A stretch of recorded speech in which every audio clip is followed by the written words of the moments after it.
pas mauvais, c'était très mauvais. Voilà, exactement. Alors reprenons.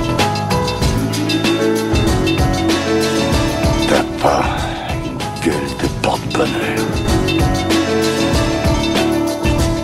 Vous savez, les avis, c'est comme les trous du cul. Tout le monde en a un. Bienvenue tout le monde à After Eight, épisode 44. After Eight est le talk show qui déconstruit la pop culture, on y parle de tout. Ciné, comics, séries, bouquins, politique. Mais pas aujourd'hui là, on a trop entendu parler de nazis au moment où on enregistre l'émission. On va plutôt parler comics. Et pour cela, j'ai à mes côtés, évidemment, Benjamin François alias Quix. Comment vas-tu ? Eh ben, salut Daniel, salut les auditeurs, on va parler comics et aussi bande dessinée, on va pas se restreindre aux comics, mais comme tu l'as dit, on a un peu beaucoup entendu parler de nazis ces derniers temps, et c'était pas forcément pour voir Indiana Jones les flinguer, donc ça, il faut qu'on change un peu, il faut qu'on parle de sujets un peu plus légers. C'est pas dit que je sors pas d'une BD avec des nazis. Ah, mais est-ce que des gens les flinguent dedans ? Ah bah tu verras bien. Donc en fait, ce qui va se passer, c'est que l'année dernière, on a fait une spéciale en plein été, bande dessinée, c'est-à-dire on parle de nos lectures, de nos coups de cœur, parfois des trucs vieux, parfois des trucs récents, et c'est un peu vos idées d'achat vers le 15 août, c'est-à-dire quand vous vous ennuyez, le moment où on se fait un peu chier à l'été, on se dit « Ah là, il reste plus que quelques jours, mais qu'est-ce que je vais faire ? J'ai déjà retourné 15 fois Zelda », bah hop, vous écoutez After Eight, et vous déroulez le menu, et peut-être qu'on va vous donner envie de lire des trucs, ou peut-être on va dire du mal, on ne sait pas. Et en attendant... On sait pas, t'as prévu de parler de Johannes Farr ? Bah écoute, non, parce qu'à la rentrée littéraire, figure-toi, putain, faut qu'on mérite notre nom, After Eight. À la rentrée littéraire, il sort un bouquin en fait, et une œuvre littéraire, oui, un roman basé sur sa vie où il raconte comment il a pécho sur Facebook. Et est-ce que tu as prévu de le lire pour en parler, Daniel ? Alors, est-ce que tu as prévu de prendre une balle pour l'équipe, te sacrifier et le lire ? Je ne dépenserai pas un centime pour ça, parce qu'il faut pas déconner, je vais déjà assez voir cette comédie française. C'est vrai. Mais si je récupère une preview copie qui traîne dans une rédaction, tu sais, parfois il laisse traîner les bouquins ou quelque chose. Si peut-être je m'assois dans une Fnac, si vous voyez un mec assis, le seul mec assis dans une Fnac qui lit ce bouquin et qui est en train de pleurer. Non, je prendrai des notes parce que je vais parler. Non, peut-être que ça c'est très bien, peut-être que c'est passionnant l'histoire de sa vie, comment il pécho sur Facebook. L'amour de sa vie, je ne sais pas. Écoute, After Eight, nous on balance de la haine, mais on laisse le bénéfice du doute tant que c'est pas sorti. Laissons-lui un peu le temps. Benji, qu'est-ce qui t'est arrivé ces derniers temps ? Eh bien, j'avais pas forcément beaucoup d'actu, et puis finalement, je me suis créé mon actu. Je suis allé voir Atomic Blonde hier soir. Atomic Blonde, je sais pas s'il est sorti en France, je crois pas qu'il soit sorti. Il sort le 16, semaine. je crois. Ouais, donc il sort bientôt. Atomic Blonde, c'est donc une nouvelle réalisation de David Leitch. David Leitch, c'était la moitié du tandem derrière John Wick. Et il était en train de travailler sur le tournage de John Wick 2, et en fait il s'est un peu fait débaucher par Charlize Theron, qui avait très très envie de tourner ce script et qui coproduit le film. Et donc qu'est-ce que ça raconte Atomic Blonde ? Atomic Blonde, c'est l'histoire d'une blonde donc qui est interprétée par Charlize Theron, qui est agent du MI6 et qui est envoyée à Berlin, et c'est quelques jours avant la chute du mur. Et elle y est envoyée pour deux raisons. D'abord récupérer une liste qui est atterrie sur le marché, qui contiendrait la liste de tous les agents de l'Ouest infiltrés en Russie. Donc, excuse-moi, l'idée qu'une liste d'espions, genre ça n'existe que dans James Bond et c'est déjà assez ridicule. Ah, mais arrive, de toute façon, le film en joue. Le film joue de ça, et aussi de démasquer un agent double qui vendrait tout un tas d'informations au KGB et de le buter en fait. Donc ses objectifs sont doubles, c'est trouver cette liste et buter l'agent double. Et donc elle débarque à Berlin, où elle rencontre son contact, et son contact est interprété par James McAvoy, qui joue un agent anglais infiltré depuis très longtemps, et qui est ça fait un peu cliché de dire un agent déjanté, mais voilà, il est complètement starbé de la tête, et donc vont s'en suivre moult combats, cascades et fusillades, puisque pour quiconque a vu John Wick, on sait que le réalisateur a un certain talent pour ce genre de choses, et sans dévoiler rien de plus de l'intrigue, il y a un plan séquence complètement hallucinant vers les 2 tiers du film, et c'est très très impressionnant, et je suis curieux de voir un making of pour savoir comment ceci a été tourné. Donc voilà, j'ai bien aimé Atomic Blonde. Je le j'ai trouvé un petit peu moins bien que John Wick 2, mais c'est quand même un bon moment, c'est un bon divertissement et il y a quand même ça patate quoi. Honnêtement, Charlize Theron en héroïne de film d'action, j'y aurais pas forcément cru au début et en fait non, elle assure très très bien le boulot. Et puis la même année, elle a été aussi la super méchante d'un film d'action. La super méchante de Fate of the Furious. Donc Charlize Theron avec des dreadlocks, je peux dire que ça inspire le mal. Mais en fait, je pense que Charlize Theron maintenant, elle en a plus rien à foutre. Tu vois, elle a plus rien à prouver. Elle a envie de s'amuser et donc elle fait des trucs qu'elle a envie de faire. Et donc voilà. Donc là, elle tatane des Russes et puis dans Fast and the Furious, c'est la super méchante qui tatane l'équipe de Vin Diesel. Donc non, elle se fait plaisir. Et toi, Daniel, qu'as-tu fait de beau? Eh bien, écoute, je suis revenu d'Italie à l'instant, presque, juste le temps de préparer le studio d'enregistrement. J'ai été en Sardaigne, donc qui est déjà une île en soi, et j'ai été sur une île à côté de la Sardaigne, dans un endroit qui est entouré de plein d'îlots, en fait. Et j'ai pu m'adonner à mon plaisir, la randonnée, et un peu d'urbex, puisqu'en fait, c'est une île qui a été fortifiée dans le temps, puisque, évidemment, il y avait une base militaire. C'était juste un point stratégique, hein. Il y avait rien à gagner c'est pas Dieppe, c'est pas Dunkerque, quoi. Mais du coup, c'est assez intéressant parce que c'est de l'urbex dont tout le monde a rien à foutre. Je n'ai pas vu une âme, qui est, en même temps que nous, qui visitait ces endroits. Il y a encore la place de la DCA, c'est tout frais, donc vraiment l'endroit idéal pour faire de l'urbex et de la randonnée en même temps. Et je tiens à dire aussi que c'était pas vraiment des vacances puisque j'ai quand même aussi bossé en même temps, puisque tu sais, je joue à Dragon Quest, j'écris sur Dragon Quest, je suis dans la ligne droite. Hier soir, profitant d'une insomnie, j'ai complètement retourné le jeu, j'ai trouvé la faille du système et j'ai gros bilé mes personnages. Je suis niveau 90 alors que j'ai que 60 heures de jeu. Donc ah oui, quand même. Ah ouais non mais c'est rien, hein. Pour un Dragon Quest c'est pas grand chose. Bah non, moi attends, moi j'ai 40 heures de jeu sur le 6 et je suis niveau 30 quoi. Ouais bah là j'ai dès que tu comprends la mécanique, c'est bon. Donc voilà, Dragon Quest 11, je sais pas si je vais faire un topo maintenant dans non, After mais je 8. pense qu'on fera un After 8 spécial Dragon Quest. Je veux pas faire de promo, voilà. Crois-moi. c'est pas after promo ici.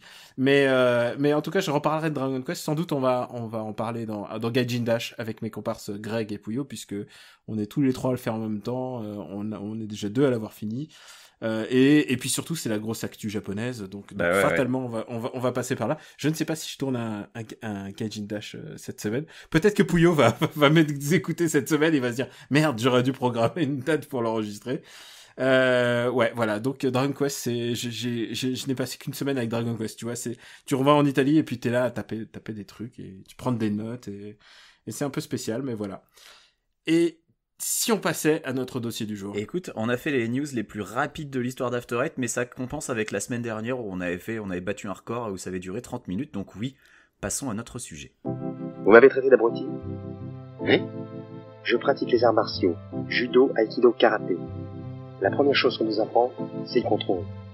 Un type me traite d'abruti, je ne cogne pas, je le regarde et je m'en vais. Eh ben tire-toi alors. Vous avez de la chance. Allez, pour les chariots effilés. Vous avez de la chance. Gros connard. Vous avez de la chance. BD. C'est l'été, c'est le moment idéal pour se faire des séries entières de BD. C'est ce qu'on a fait à After Eight. Et comme on voulait vraiment être au plus proche de... Exhaustif. Au plus proche de... Ouais, ou exhaustif, au plus proche. Ouais, tu as raison. Au plus proche. On a décidé d'inviter quelqu'un. Et cette personne, c'est Amandine Schmidt. Et peut-être que les fidèles du Robotics Podcast Univers étendu la connaissent, puisque elle est déjà une voix de MDR, que tu écoutes, bien sûr, Quix. Ah oui, bien sûr, j'écoute MDR et je connais Amandine, qui est une de tes complices, une de tes malheureuses victimes que tu entraînes voir des comédies. Voilà. Et c'est aussi, elle est journaliste, et elle est critique de BD. N'est-ce pas ? Ça tombe bien. Eh oui, ça tombe bien ça alors. Salut Amandine. Et donc, salut. Et donc on a décidé d'ajouter une nouvelle voix. Et parce que c'est vrai qu'on en est un peu marre d'avoir Stéphane Boulet en invité permanent. Ah désolé, oui, voilà. je ne suis pas Stéphane Boulet. Ouais, mais en même temps, dans la BD, il lit que les BD de ses enfants, faut le dire. Non, Ah, comme il est pas là, on en profite pour bitcher, C'est- d'accord. ah, J'ai compris le Non, concept puis de il l'émission. écoute pas l'émission, il a pas le temps, tu sais. Tu sais qu'il m'a dit qu'il vient juste de redescendre de la montagne, ça va être sa prochaine story, là, je pense. Est-ce qu'il descend de la montagne à cheval? Non, mais il paraît qu'il est descendu détruit. Ah, voilà.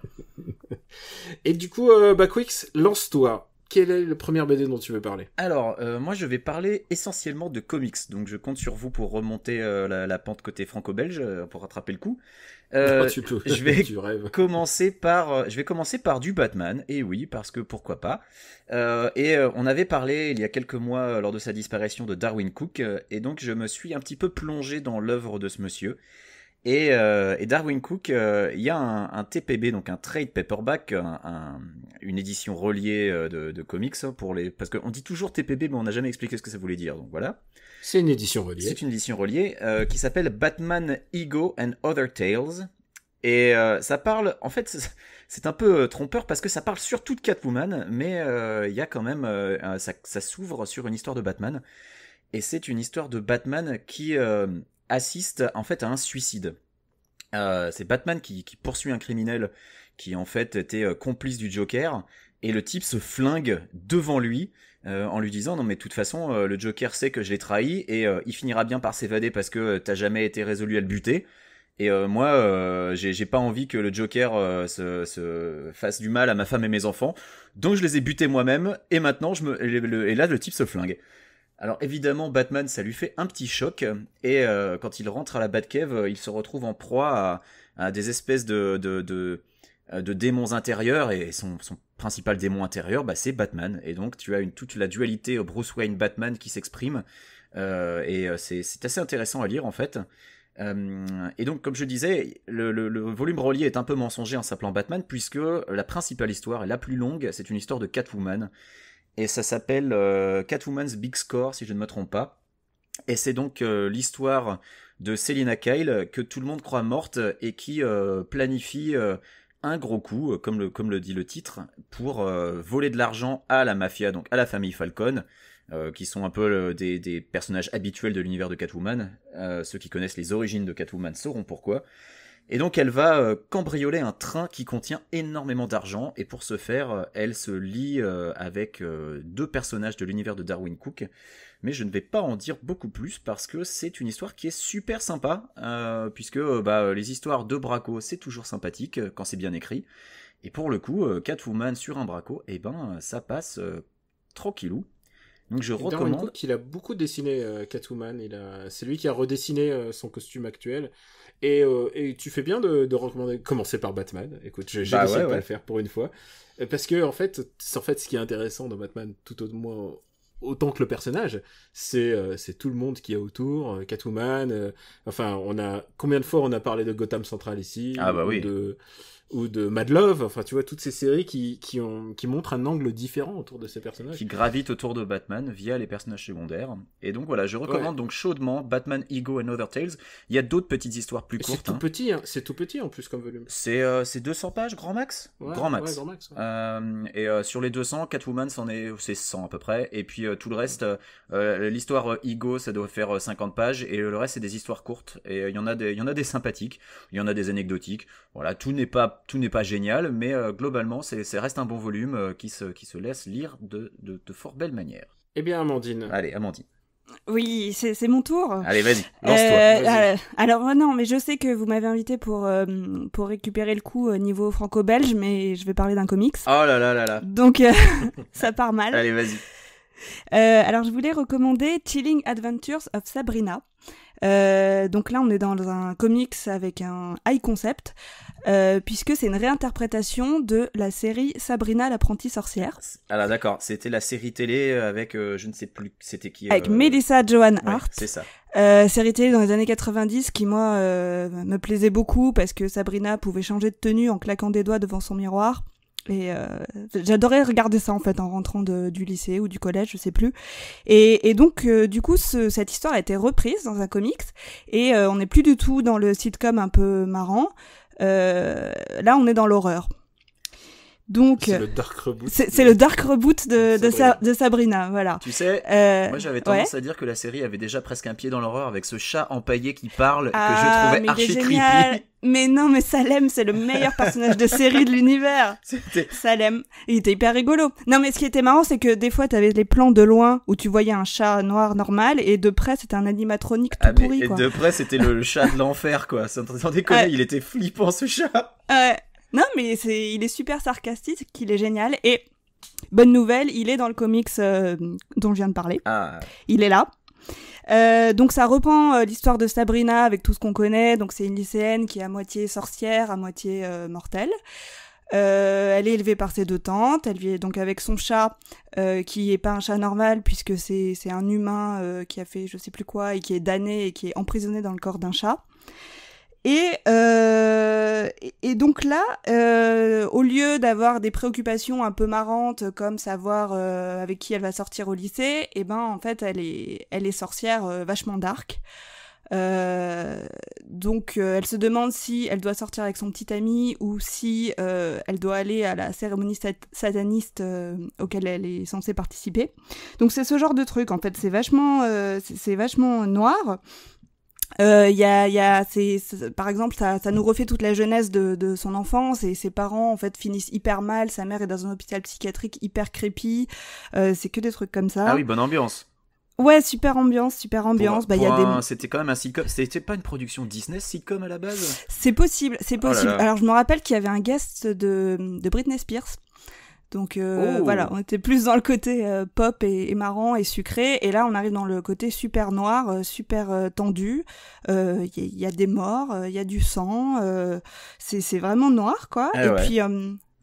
Puis en plus c'est dessiné avec une espèce de petite ambiance sépia qui fait un peu vintage, qui est vraiment sympa. D'autant que j'ai pas précisé que le comic se passe dans les années 60. Et voilà, donc c'est vachement prenant, et puis c'est super en fait de voir une histoire qu'on connaît déjà sous un autre angle. Donc je recommande totalement Chilling Adventures of Sabrina. Mais du coup c'est pas tout public. Est-ce qu'on peut le recommander par exemple à un papa qui voudrait offrir une BD à sa fille de 12 ans et qui se dit tiens Sabrina quand j'étais gamin c'était un sitcom, est-ce que ça pourrait passer ça? Je pense que c'est un peu tendu. Un peu trop hardcore. Je pense que c'est un peu tendu, un peu hardcore. D'accord, ouais. Donc ce n'est pas à mettre entre toutes les mains. Voilà. Et en tout cas, c'est complètement adoubé par After Eight, puisque After Eight, on est un des... Je sais pas si ça a été publié en France, mais on est un des podcasts qui soutient depuis le début le relaunch de Archie. Oui. C'est-à-dire, ils ont fait un reboot... adulte, young adulte de Archie, et ils ont fait Jughead, et ça vient avant la série Riverdale qu'ils ont lancée cette année. Et d'ailleurs l'auteur de Sabrina en fait c'est Roberto Aguirre Sacasa, si je me souviens bien, c'est le showrunner de Riverdale quoi. D'accord. Et alors justement il y a un petit guest de Betty et Veronica dans le comics. Donc c'est l'univers partagé quoi. C'est l'univers partagé, non mais c'est vachement marrant. C'est l'Archiverse. C'est l'Archiverse. Et du coup, les 2 filles font appel à une succube pour essayer de se départager dans le cœur d'Archie, justement. Voilà. Mais en version satanique, quoi. Et en version satanique, ouais. Non, elles font appel à un démon vachement puissant, voilà. C'est ce qu'on aurait aimé qu'elles fassent les dans la forces. vraie vie, en fait. Ouais, mais moi je trouve ça vachement plus marrant que Riverdale, la série, pour le coup. Qui a été pourtant dans nos recos, et je peux te dire que la fin de Riverdale est vraiment chouette. Je suis bien marré jusqu'au bout. Est-ce que je me lance? Vas-y, toi Daniel. Alors moi, ça va être une reco 2 ans, puisque en fait, je voudrais faire un spotlight depuis un certain temps ce label. C'est un label qui s'appelle Young Animal, et c'est lancé par DC. Et l'éditeur de ce label n'est autre que Gerard Way. Et alors Gerard Way, toi tu le connais, tu le connais sans le savoir, Quix, et peut-être même j'en ai déjà parlé dans After Eight. C'est le leader du groupe My Chemical Romance, dont je n'ai jamais entendu une seule chanson. Ça te dit quelque chose? Oui, et je crois que tu en as déjà parlé en fait, mais je sais pas si c'était j'ai parlé d'Umbrella Academy, qui est son grand classique. Oui, voilà. Et j'adore Umbrella Academy, c'est une de mes BD préférées. Hop, je le place vite fait. C'est un monde, c'est une uchronie avec des enfants cyborgs qui utilisent la Tour Eiffel comme base secrète. Enfin, c'est génial. Et c'est tout ce que j'aime dans une BD et dans Umbrella Academy. Et là, donc Gerard Way, il reprend des vieux classiques de DC que personne n'utilise. Et il écrit lui-même une série qui s'appelle Doom Patrol. Alors Doom Patrol, a été mondialement connu grâce à Grant Morrison. C'est un des premiers succès de Grant Morrison, en fait, à l'époque où Grant Morrison n'était pas encore The Grant Morrison. Et c'est un peu audacieux de reprendre ce titre-là parce que tout le problème, c'est comment tu passes après une icône comme Grant Morrison. Et alors, il fait un peu du Morrison, c'est vrai, Gerard Way, mais il va très loin. Il est aidé, par contre, au dessin par Nick Derrington, qui est un mec qui avait fait X-Statix il y a quelques années. X-Statix, c'est et si les X-Men étaient une real TV. C'est vraiment génial. Ça a l'air bien dit comme ça. C'est hilarant. J'adore X-Statix. Et Gerard Way, il pousse le délire très loin, et je peux pas vraiment décrire ce que c'est. Ça va très vite, très loin. C'est à la fois très familier, t'as pas besoin de connaître, bien entendu, Doom Patrol de Grant Morrison, mais dans le premier épisode, il y a un des mecs qui jette son kebab dans une poubelle, et en fait, ce kebab renferme une galaxie tout entière. C'est une série avec que des high concepts, où l'héroïne est une chauffeuse d'ambulance, et tout d'un coup elle va se retrouver avec un homme robot détaché en 1000 morceaux, un mec esprit, enfin donc la Doom Patrol, j'ai toujours cru en fait que c'était les X-Men mais du freak show. Ils ont aussi un leader en fauteuil roulant qu'on voit pas du tout dans le premier arc, du coup c'est assez étonnant. C'est vraiment génial. Donc Doom Patrol, et le recueil vient de sortir aux États-Unis, et dans la foulée, je recommande l'autre comics marquant de ce label Young Animal, donc, et c'est purement du young adulte aussi. C'est un comic qui s'appelle Shade the Changing Girl. Et alors, c'est un jeu de mots sur Change the Changing Man, qui est un vieux comics de Steve Ditko. Donc, Steve Ditko, le co-créateur de Spider-Man. Monsieur Steve Ditko. Monsieur Steve Ditko, qui est toujours vivant, mais caché, tel J.D. Salinger, caché dans son appartement new-yorkais. Personne ne le voit, personne ne l'a vu. Et donc, c'est l'histoire d'un extraterrestre qui s'appelle Loma, et qui prend possession du corps d'une adolescente dans le coma. Et il se rend compte que cette adolescente, en fait, elle est détestée de tous. Et il va au fur et à mesure comprendre qui était cet ado, en fait. Et il va comprendre qu'elle était détestée. Et donc, il y a des séquences incroyables de le cours de piscine, le cours de natation du lycée, puisque c'était une adolescente, donc c'est les difficiles années lycée. Et c'est ça qui est intéressant dans ce comic, c'est que il est très abstrait. Graphiquement, c'est un délire complet, c'est très kaléidoscope post-Ditko, justement. On est très loin de ce que Chris Bacalo avait fait il y a quelques années avec Shade the Changing Man, donc c'est le nom du personnage original, c'était Shade the Changing Man. Là, ils ont fait Changing Girl. Et ce qui est intéressant, c'est donc un équilibre entre le fantastique et le réel. Donc, le dessin extraordinaire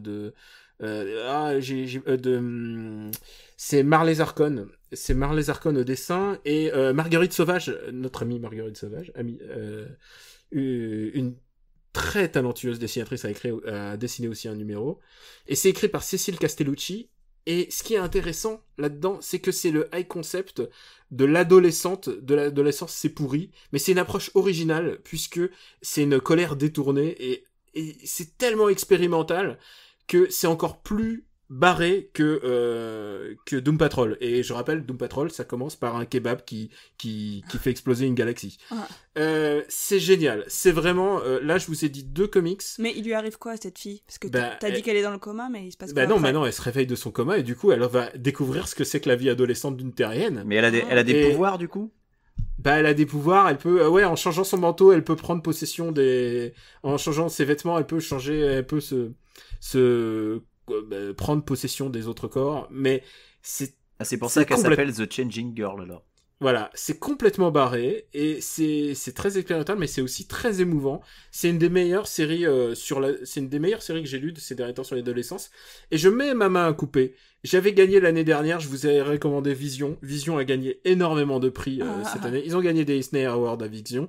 Et là, je vous dis, cette année, Doom Patrol et Shade the Changing Girl, et ben ça c'est des comics C'est à des prix. winners. C'est des winners.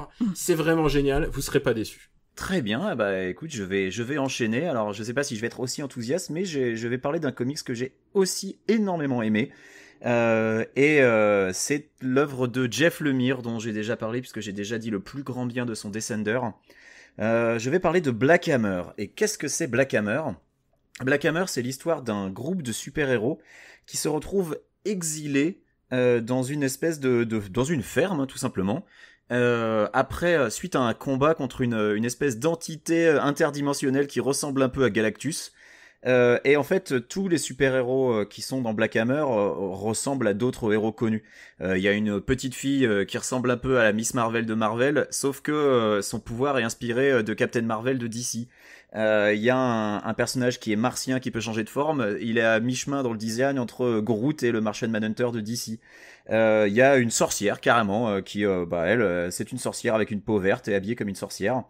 Il y a un personnage qui a une espèce de pouvoir qui lui permet de se déplacer dans une dimension parallèle vraiment étrange, sauf que lui il perd la boule en même temps, donc il a un discours pas forcément super cohérent. Enfin bref, et qu'est-ce qu'il arrive donc à ces super-héros ? Eh bien, alors qu'ils étaient en train de se bastonner contre l'espèce de gros Galactus, ils se retrouvent, et on sait pas encore exactement ce qui s'est passé après avoir lu le premier TPB, donc qui fait quand même ses 200 pages. Ils se retrouvent dans une espèce de ferme, à côté d'une petite ville. Et là, eh bien, ils sont obligés d'essayer de s'en sortir, de passer inaperçus déjà, premièrement, ce qui est pas forcément évident quand tu as entendu le descriptif que j'ai fait des personnages. Il faut savoir que la petite qui donc s'appelle Zafram en fait au lieu et non Shazam. À la base, elle ne rajeunit que quand elle est en... Alors elle s'appelle Golden Gale et non pas Miss Marvel, mais normalement c'est un personnage qui a plus de 50 piges, sauf que là elle est bloquée dans le corps d'une petite gamine, donc évidemment elle est un petit peu malheureuse parce qu'on l'oblige d'aller à l'école, on l'empêche de fumer, on l'empêche de boire, donc t'as l'impression en fait aux yeux du monde... C'est comme le Japon quoi en fait, c'est un manga en fait. Aux yeux du monde elle fait un peu une crise d'adolescence alors qu'en fait c'est juste qu'elle est dégoûtée de devoir vivre là, et surtout il y a un des personnages dont lui le pouvoir était un peu similaire il a exactement la même origine historique que Captain America. Lui il est heureux d'être là en fait, lui il a pas forcément envie de partir. Et puis tu comprends pas encore, il y a donc le Black Hammer qui donne son titre, c'est un marteau qui appartenait à un personnage qui s'appelle Black Hammer. Et après 6 chapitres, on ne sait toujours pas quel est l'intérêt de ce marteau en fait. Et donc voilà, c'est encore plein de mystères, mais alors ça se lit mais super bien. Et comme à chaque fois où dans une série t'as des personnages qui s'inspirent d'autres personnages existants, c'est assez rigolo de voir les différences, de voir quelles ont été les inspirations et les trucs qui ont été gardés et les trucs qui ont été changés. C'est dessiné par Dean Armstrong. Alors je ne connaissais pas cet artiste, je sais pas ce qu'il a fait d'autre, mais c'est écrit par Jeff Lemire, et Jeff Lemire il sait écrire, il connaît son sujet. Donc je recommande très chaudement Black Hammer, même si j'avoue on sait toujours pas où ça va après 6 chapitres, donc si ça se trouve ça va se finir en autre boudin, mais j'ai confiance, j'ai foi en Jeff Lemire, donc je recommande chaudement Black Hammer. Et c'est sorti en français, et honnêtement tu peux comparer ça à BPRD en fait un petit peu. Il y a un petit côté entre Umbrella Academy justement dont je parlais avant et BPRD. Ouais.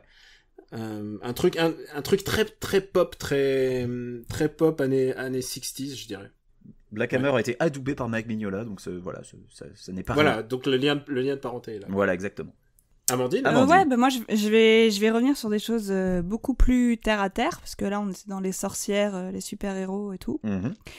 Et je vais venir à la franco-belge, donc... Alors, je voulais parler d'une BD qui s'appelle Présidentielle. Et ça parle donc de la... Ça fait très peur, hein, franchement. C'est très drôle, ça va bien se passer. Ça parle donc de la présidentielle. C'est une BD, donc c'est un petit format qui a été fait par Lisa Mandel, qui est une dessinatrice, et Julie Pagis, qui est une sociologue. Et elles se sont demandé ce que les enfants pensaient de la politique, et de la présidentielle plus précisément, Et donc, pour le savoir, elles se sont rendues dans une école primaire de Seine-Saint-Denis, et elles ont interrogé des gamins entre 7 et 11 ans. Et en fait, la BD, ce sont juste les propos de ces gamins qui sont rapportés. Et c'est très très drôle, puisqu'ils n'ont évidemment pas de limite, et ils savent pas trop de quoi ils parlent. Pas de filtre. Pas de filtre, c'est ça. Donc c'est assez marrant. Elle leur montre par exemple des photos des candidats à la présidentielle et eux font des remarques sur le vif et alors ça va dans tous les sens. Donc ils disent oh Benoît Hamon, il est trop beau, il ressemble à Mr Bean ou ça peut être Marine Le Pen, elle met un peu les gens en prison quand même Et ce qui est très très drôle, c'est aussi quand des enfants. C'est des enfants. Et ce qui est très drôle, c'est quand les deux femmes leur montrent des photos de candidats qu'ils ne connaissent pas. Et du coup, là, ils en viennent à juger sur le physique. Et c'est très drôle parce que Asselineau, par exemple, c'est un festival. Ça va être ouais, ça se voit que c'est un gros Français. Ça se voit qu'il va dire vive la France. Des trucs comme ça. et la salle, c'est encore pire parce que ils voient ce mec avec son béret totalement sorti d'un autre siècle et en fait ils éclatent juste de rire, quoi. Ils savent même pas quoi dire. Voilà, donc c'est très marrant. Plein de bon sens quand même. Ouais. Et puis en plus c'est marrant parce qu'on voit un petit peu ce qu'ils pensent politiquement, ces enfants. Enfin, et c'est pas toujours le reflet de ce que pensent leurs parents, donc c'est vraiment intéressant. Il y a un petit moment aussi où ils refont le débat à la présidentielle, donc en se mettant dans la peau d'un candidat. Et le truc totalement improbable, c'est que ça fait une finale cheminade Poutou. Et en fait, la finale qu'on a, c'est l'Uchronie de l'enfer. C'est ce qu'on aurait dû avoir. Voilà, la finale qu'on a tous envie de voir. Voilà, l'univers parallèle où Cheminade est président. Et Cheminade gagne ce débat en parlant de la question des retraites, puisque le gamin qui est dans sa peau dit non mais attendez, ma mamie elle a 63 ans, elle travaille encore. C'est merveilleux. Tu peux pas parer ça. Donc voilà, et puis donc comme je l'ai dit, comme c'est fait avec une sociologue, tu as des petits encarts où les paroles des enfants sont analysées. Donc par exemple, t'as une séquence que j'aime beaucoup qui s'appelle Les enfants sont-ils de gros fachos ? Alors, est-ce que ça n'a pas été diffusé dans la presse c'était pas publié sur Le Monde ou quelque chose comme Exactement. Lisa Mandel, elle a un blog sur Le Monde où elle parlait de ça, et elle en avait déjà eu un avant où elle parlait de la jungle de Calais. D'accord. Donc elle fait beaucoup de BD reportages en fait. Voilà, parce que les enfants gros fachos, je l'ai lu sur Le Monde, je crois bien. Ouais. Voilà. Donc je trouve ça assez marrant de faire les enfants gros fachos, où elle dessine même un petit enfant qui parle avec la typo nazie. Et en fait, non, la sociologue t'explique que non, les enfants ne sont pas des gros fachos, mais que c'est des gamins qui sont tout le temps soumis à l'autorité dans leur vie, puisqu'on leur dit tout le temps qu'ils n'ont pas le droit de traverser la route sans regarder ou de je sais pas, de faire d'autres trucs. Et du coup, eux, c'est ce qu'ils répètent dans leur vie. Quand on leur demande ce qu'un président devrait faire, en fait, ils sortent que des interdictions parce qu'ils sont habitués à ça. Ouais. Donc c'est vraiment intéressant aussi. Voilà, donc c'est assez savoureux, c'est très drôle. C'est sorti un peu après la présidentielle, et je pense qu'on était peut-être un peu saoulés la présidentielle. Donc je sais pas si c'est pas un peu passé inaperçu. Mais c'est dommage parce que c'est vraiment chouette. C'est vraiment chouette, voilà. Et Lisa Mandel, elle dirige la collection Sociorama chez Casterman, donc là c'est dans cette collection-là. Et donc ils font plein d'ouvrages, voilà, à visée sociologique, mais qui peuvent être marrants. Voilà, comme celui-là que je recommande. Donc présidentiel. Très bien, merci Amandine, je vais m'y pencher. Je vais peut-être t'en ramener un si d'aventure je te croise aux États-Unis. Bah oui. Qu'est-ce qui se passe dans quelques semaines, Daniel ? Il y a des chances qu'on se voit, tu crois ? Je sais pas, peut-être qu'il y a des chances. Peut-être. Putain, ce serait bien qu'on enregistre un truc en live. Eh ben on pourrait, on peut essayer. Truc. On va y réfléchir. Bah à toi d'ailleurs. Surtout, ouais, à moi, tiens. Bah écoute, on parlait politique. Moi je vais revenir en politique. Je vais parler de Thor. Ah bah oui. Parce que tu vois, en fait, on voit le Thor guignolo là du monde Marvel. Enfin, le film va nous sortir, puisque là c'est genre c'est décomplexé, on fait de la pignolade et tout ça. Mais Thor n'a jamais été aussi sérieux que depuis maintenant, et aussi drôle. On me demande souvent quel est le meilleur Marvel mainstream, et en fait celui qui est vraiment bon et de manière régulière, c'est Thor de Jason Aaron. Jason Aaron est depuis quelques années maintenant à la tête de Thor, si je puis dire. Ouais. Et il lui fait vivre des péripéties incroyables. Et il inscrit son run, comme on dit. Son run est un des plus mémorables qu'on ait jamais eu du personnage, puisque c'est à la fois complexe, il fait appel à des Thor de périodes différentes. Il fait appel à d'autres Thor et en même temps il fait beaucoup de high concepts avec énormément d'humour. Et depuis quelques années maintenant, Thor est une femme. Et voilà, s'il n'y a pas d'autre explication, puisque Odinson est unworthy depuis l'event. Rappelle-moi le nom de l'event où Nick Fury lui dit un truc à l'oreille et où il ne peut plus soulever le marteau. C'est un event tout pourri. Voilà, on l'a déjà oublié. Écoute, c'est pas grave. C'était un event pas terrible, mais ça fait donc plusieurs années que Thor n'est plus Odinson. C'était dessiné par Deodato et je me demande si c'est pas écrit par Aaron en partie. Mais donc oui, voilà, Thor est unworthy. Et du coup, il y a une nouvelle Thor. Et ce qui est génial, c'est que ce personnage est utilisé pour faire un méta-commentaire. Tu parlais de politique. D'abord, ce Thor devient participe à une espèce de Nations Unies de l'espace avec des dieux, des trolls et des elfes. Enfin, tu vois, c'est n'importe quoi. D'accord. Je ne révèle pas quelle est l'identité de ce Thor parce que c'est l'objet des premiers volumes. D'ailleurs, on ne sait pas pourquoi et c'est caché pendant jusqu'à un certain moment, mais ça tombe sous le sens en fait quand on connaît l'histoire du personnage. Ouais. Ce n'est pas Thor, c'est ça qui est l'important. Ce n'est pas Thor, c'est une femme. Et pourquoi je parle de méta-commentaire ? C'est parce que elle symbolise exactement le rejet. Il y a des gars qui sont affichés, évidemment, c'est Internet, des gars qui sont affichés en disant comment notre personnage, notre totem, notre objet sacré de virilité, comment peut-il devenir une femme ? Et ce qui est intéressant, en fait, c'est que le méta-commentaire, c'est Odin qui le fait, puisque Odin, il la rejette. Et Odin, c'est l'incarnation depuis des années, depuis bien avant, du vieux white dude qui supporte pas, du vieux réac qui supporte pas, du machisme, tout ce que tu veux, mais qui supporte pas que son fils fasse quoi que ce soit, il rejettait son fils.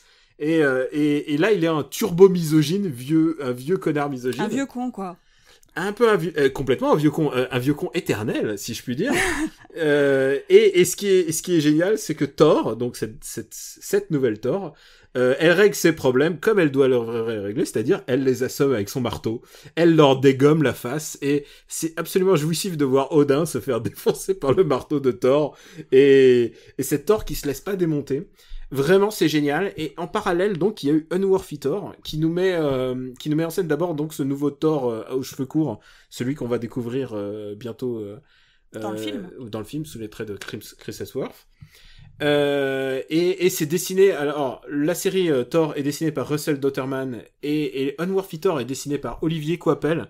Olivier Coipel au sommet de son art. Ce mec, qu'est-ce qu'il dessine bien, c'est incroyable.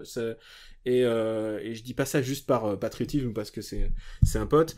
Vraiment, ce mec-là, c'est vraiment la star de la Marvel. Ils le sortent pour les grands rendez-vous.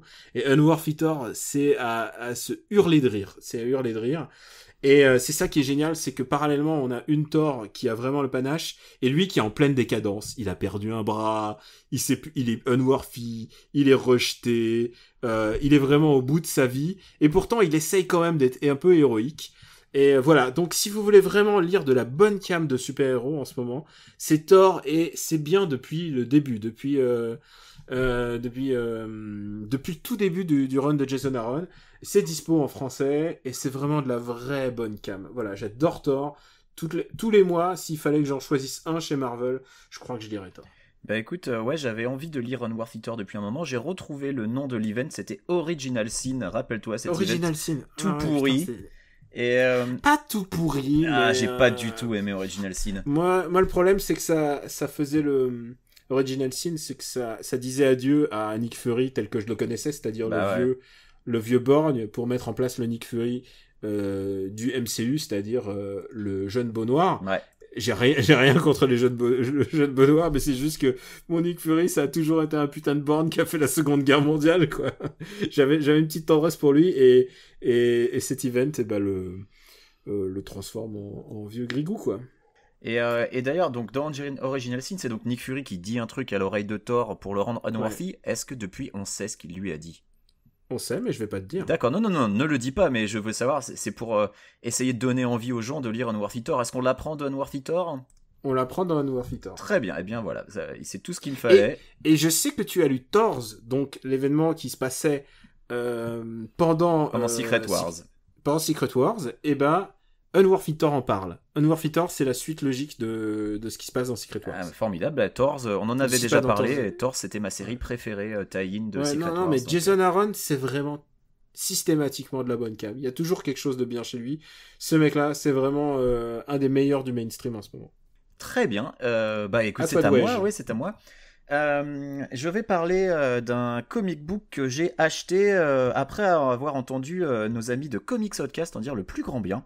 Et voilà, qu'on salue, qui sont toujours de bons conseils, sauf quand ils n'aiment pas Vision, mais c'est pas grave.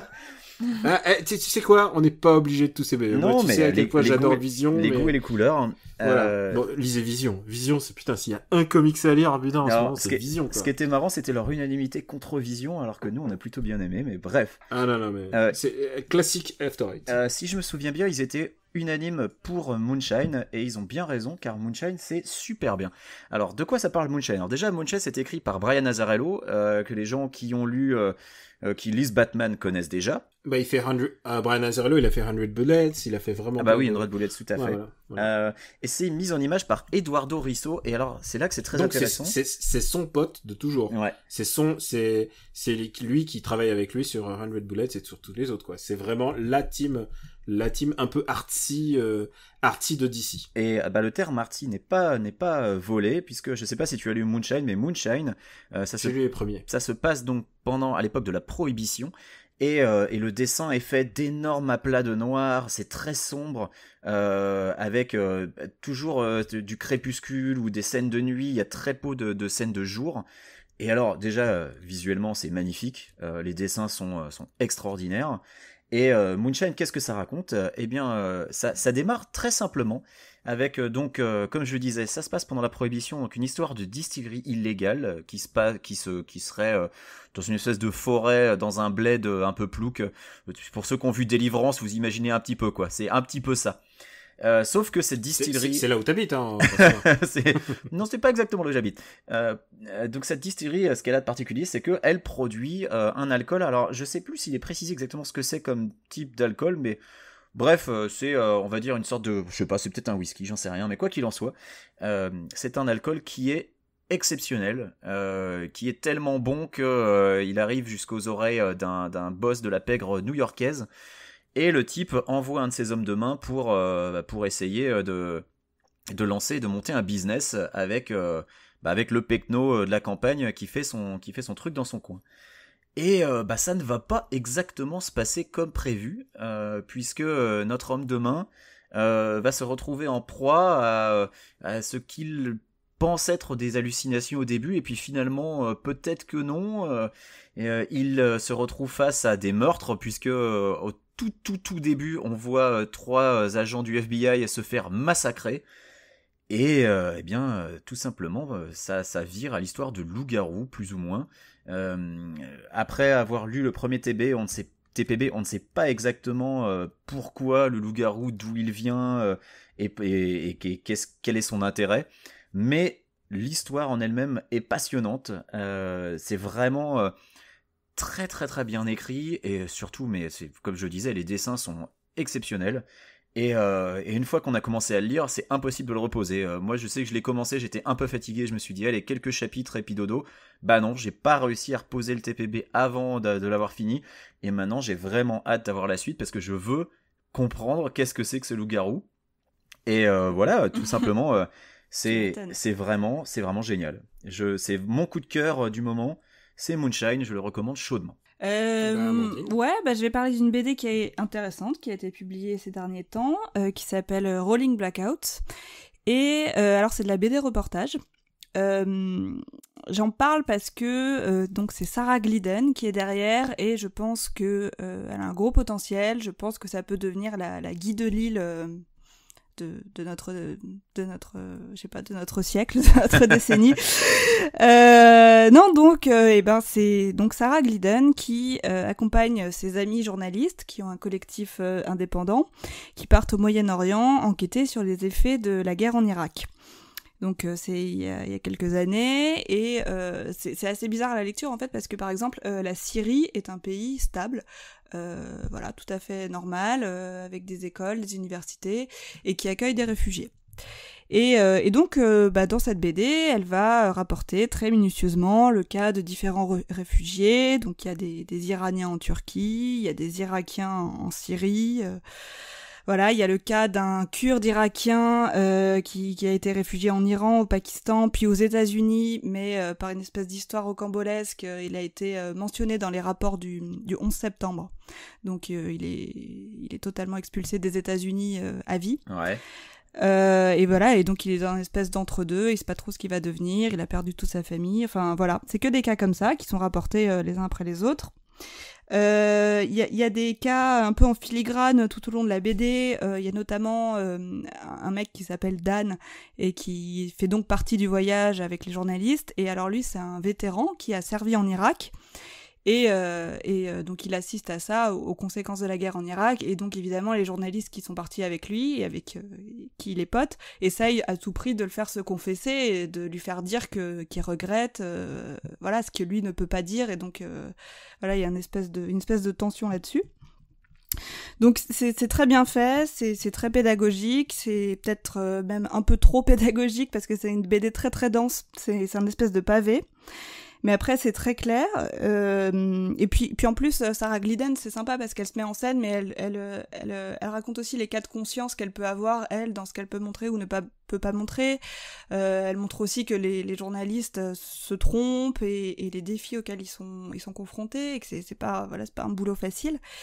Et en fait, plus qu'une histoire sur les réfugiés, elle raconte comment elle-même, elle tombe amoureuse de cette discipline, elle tombe amoureuse du journalisme, en fait. Et tu sens que c'est ce qu'elle veut faire, et donc elle apprend. Enfin, voilà, c'est en fait une BD d'apprentissage, et c'est vraiment chouette. C'est avec un dessin très sympa, en plus, parce que c'est à l'aquarelle, c'est très doux, ça se lit bien. Donc voilà, je pense que c'est vraiment une fille à suivre qui à mon avis, va pas s'arrêter là. Et elle avait fait notamment... Elle avait fait une autre BD qui s'appelle Comprendre Israël en 60 jours. Ouais. En 60 jours. Voilà, alors moi je l'ai pas lu, donc je sais pas ce qu'elle vaut, mais je pense que c'est bien. Alors, c'est intéressant, ouais. Mais c'est un sujet ça peut être problématique. C'est un sujet qui est tellement vaste. C'est tendu, ouais. Non, mais c'est intéressant, mais... Ce qui est bien, c'est qu'elle choisit pas les sujets faciles, quoi. Ouais, voilà, elle s'attaque à des trucs quand même assez compliqués. Et surtout, je pense pas qu'on peut comprendre Israël en 60 jours. Ça, c'est... c'est un débat, si tu veux, on peut partir là-dessus. Ouais, non, mais je pense qu'il faut la suivre. Donc, Sarah Glidden, Rolling Blackouts, voilà, c'est chez Glénat. Donc ouais, c'est sorti en français. C'est sorti en français, c'est sorti aux États-Unis, c'est une américaine, hein, je sais pas si je l'ai précisé. Et tu parlais de Guy Delisle. Guy Delisle sort un truc cette année. Non, c'est déjà sorti. Alors, ça s'appelle Otage, c'est ça, ouais. Oui, où il raconte donc c'est une prise d'otage. Une prise d'otage ouais. d'une personne qui travaille dans une association. Alors, je sais plus si c'est Médecins sans frontières ou quelque chose comme ça. Et donc, c'est le quotidien de cet homme pris en otage, et on le voit beaucoup dans la même pièce, en train de se demander comment il va s'en sortir, en train d'être attaché au radiateur et voir tous les jours la même bouffe lui être apportée. Et c'est un peu monotone comme BD. Ah, ça avait l'air joyeux, moi je... Mais c'est de la BD reportage, et la BD peut servir à ça. Ouais, après, la contrainte formelle est assez compliquée, parce que t'as ce mec tout le temps dans la même pièce pendant, je sais pas, 200 pages, quoi. Ouais, c'est pas ça. Ouais, ça, la BD. Ouais, mais après, Guy Delisle a assez de talent pour mener ça à bien, mais ouais, non, c'est pas mal. Après, je pense que chez Guy Delisle, il y a un peu de fantaisie, peut-être pas forcément dans la BD de l'otage, mais dans d'autres trucs, il y a pas mal de fantaisie quand il fait des reportages sur la Corée du Nord, ou je sais plus ce qu'il avait fait, la Birmanie, je crois. Ouais, Chronique Birmane, ouais. Qui fait que ces BD sont toujours agréables à lire. Là, Sarah Glidden, je pense qu'elle en est pas forcément encore à ce point-là, mais que ça va venir. D'accord, très bien. Écoute, Daniel, à toi. Je vais être un peu politique à nouveau. Oh là là. Je crois qu'on avait parlé un peu de Captain America, n'est-ce pas ? Oui, on avait parlé de Captain America Heil Hydra.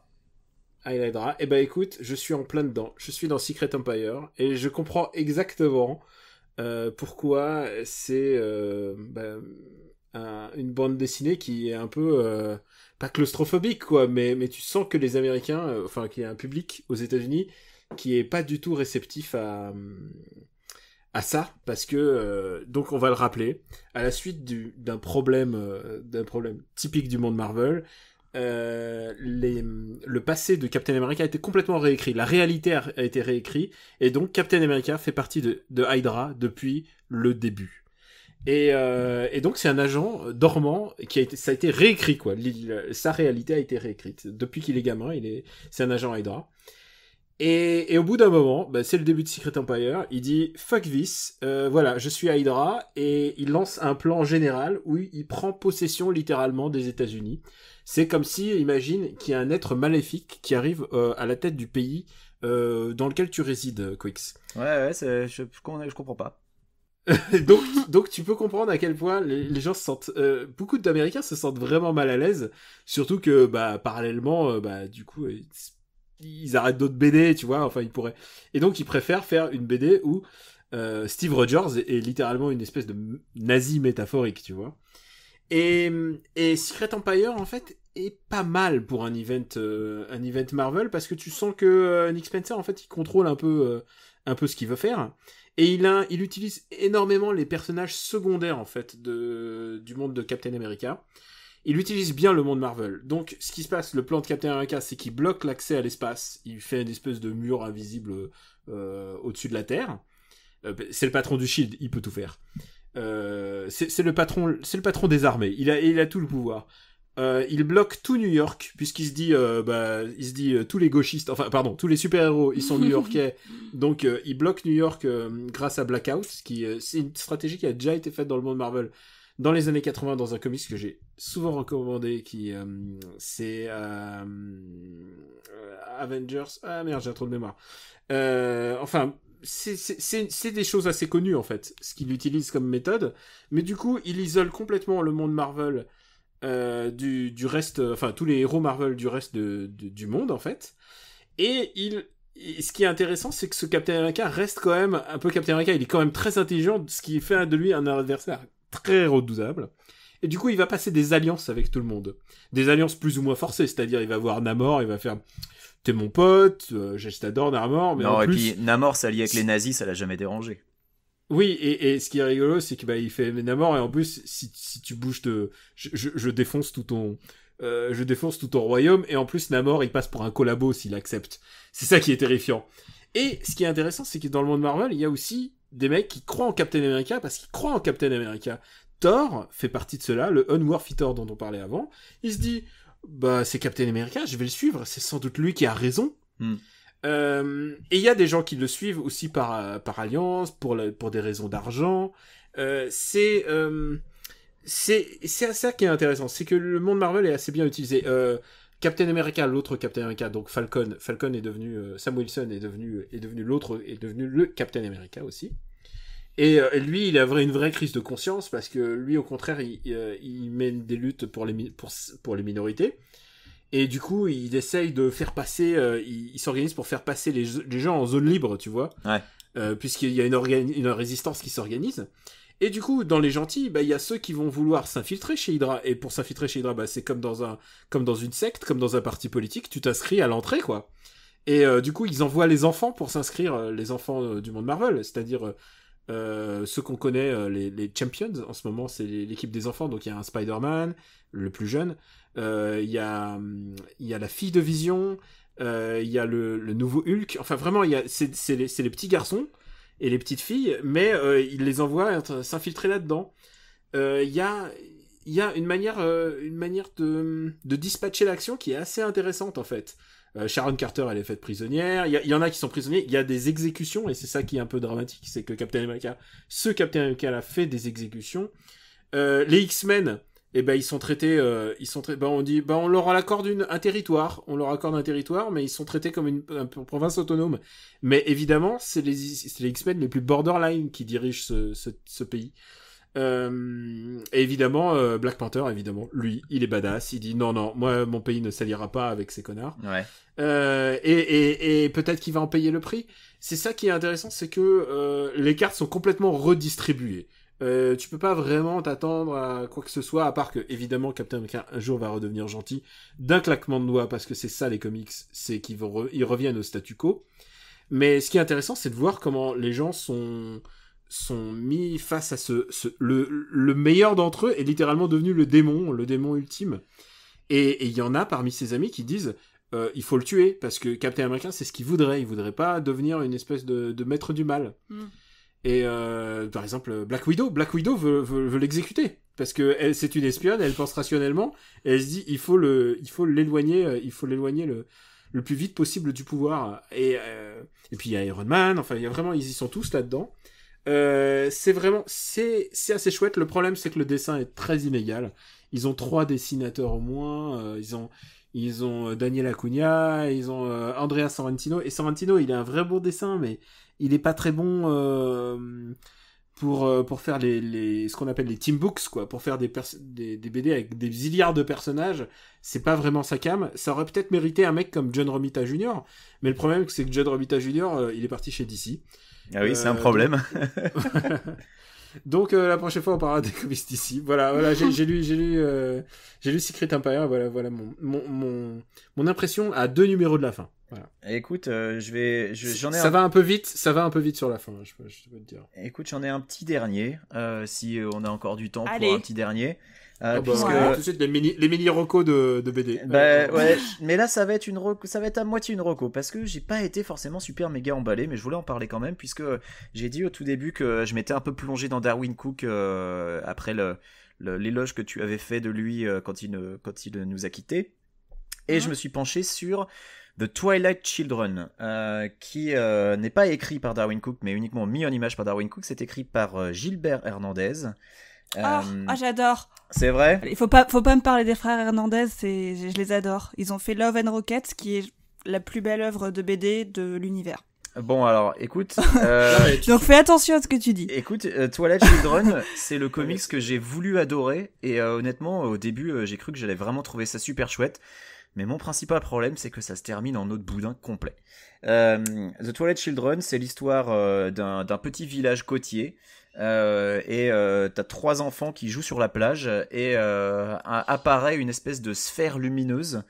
Et tu comprends que ça fait un petit moment que des sphères lumineuses apparaissent dans ce village, et tu sais pas trop ce qu'elles veulent, et ce qu'elles sont, et ce qu'elles représentent. Et ces sphères lumineuses, d'un seul coup, aveuglent les 3 gamins. Et c'est le début d'une histoire où t'as un scientifique qui vient pour enquêter, ensuite t'as des mecs du gouvernement qui se pointent plus ou moins déguisés en touristes et qui eux aussi veulent enquêter. Les dessins sont super, et ce qui est intéressant, c'est que Darwyn Cooke est assez versatile au niveau du style, puisque j'ai parlé au début de Batman Ego, et en fait pour Twilight Children t'as pas du tout l'impression que c'est le même mec qui décide. C'est ça qui est intéressant. Pour Twilight Children il adopte un style qui est plus proche de celui de Bruce Timm, par exemple. Complètement, je vois complètement ce que tu veux dire. Alors que tu vois, pour Ego c'est encore différent, c'est encore autre chose. C'est plus je sais pas comment le décrire, c'est peut-être plus rugueux. Alors que pour Twilight Children, ça fait vraiment Bruce Timm dans l'esprit. Honnêtement, en fait, moi je me rappelle entre-temps que je l'ai lu, t'as raison. Ah, tu l'as lu ? Ouais, je l'ai lu, et effectivement, comme tu le dis, sur le papier, il y a tout pour plaire. Il y a Darwyn Cooke et donc Gilbert Hernandez. Ouais. Et en fait, on n'accroche pas, quoi. Bah, c'est ça. On s'en fout un peu. Ouais. En fait, et voilà, je le disais, les dessins sont très beaux, les couleurs de Dave Stewart sont superbes.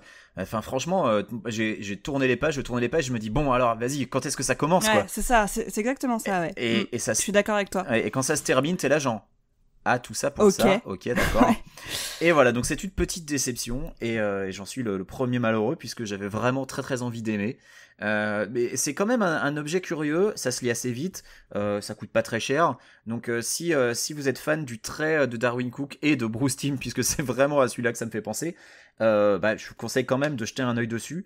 Mais ouais, ça m'a laissé sur ma faim, et c'est ça que je reproche le plus au comic book, c'est que t'as l'impression que la fin est vraiment expédiée, et qu'au final j'ai pas forcément besoin qu'on me donne toutes les réponses à tous les mystères, mais j'ai besoin qu'on me donne quelque chose. Et là, j'ai l'impression qu'on m'a repris.